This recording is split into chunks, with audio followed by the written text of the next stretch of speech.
So ayan mga kadrama-rama, alam ko pong inaabangan nyo po no, yung next na mangyayari po dito sa Abot Kami na Pangarap dahil sobrang nakaka-tense na nga po no, at saka nakaka-excite na nga din po yung every episode na pinapakita ni Director dito sa Abot Kami na Pangarap. Katatapos nga lang po talagang pagkamatay ni Madam Chantal dahil nga po sa kagagawan ng kanyang tauhan at nang dahil din po yun kay Giselle dahil nga po kung hindi dahil sa pang-hostage po dito kay Morgana, hindi po talaga nangyayari ito ngayon na talagang matamaan itong si Madam Chantal.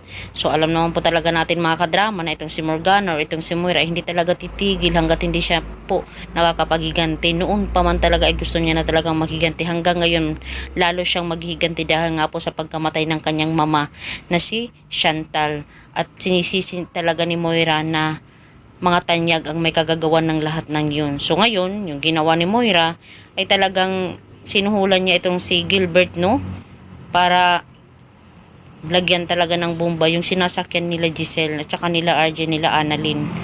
So yung problema ngayon mga kadrama dahil nga po dito ay posible talagang natamaan po itong si RJ. Siya po talaga possible yung napuruhan dito.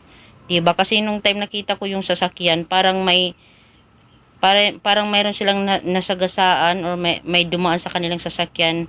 Siguro yung nung time na yun, yung lumabas ay si Giselle at saka itong si Annalyn. Kaya itong si RJ ay naiwan doon sa loob. Possible siya talaga yung natamaan ng bomba. So dahil nga po talaga dito mga kadrama ay talagang nalaman po ni Lynette yung katotohanan, yung kalagayan ni RJ. Alam naman po talaga natin mga kadrama na noon pa man ay nagmamahalan na talaga silang dalawa.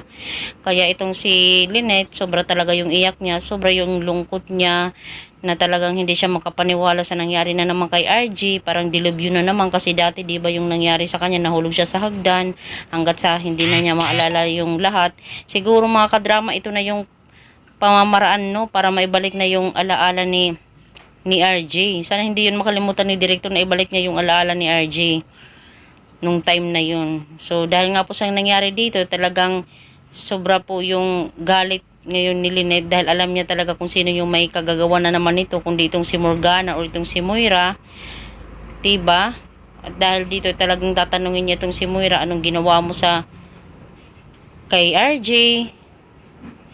Diba? Alam kong walang ibang gagawa no, kundi ikaw lang talaga dahil sa pagkamatay ng iyong mama.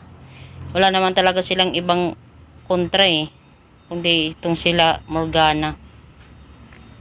Kahit pati din si Ana din talagang sobrang nasasaktan. Kahit si Zoe din talaga, sobrang mahal na mahal niya yung daddy niya. Diba? So mga kadrama, alam ko pong inaabangan nyo po yung video na i-upload ko. Huwag nyo pong kalimutan na i-like, i-share, tsaka i-subscribe po yung aking channel para sa susunod na video mga kadrama is ma-update ko po kayo. Maraming salamat again sa palagi nyong panonood ng aking video. Malaking tulong po talaga ito sa aking channel mga kadrama. Thank you so much.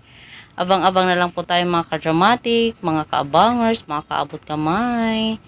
Bye-bye! Ingat po kayo palagi.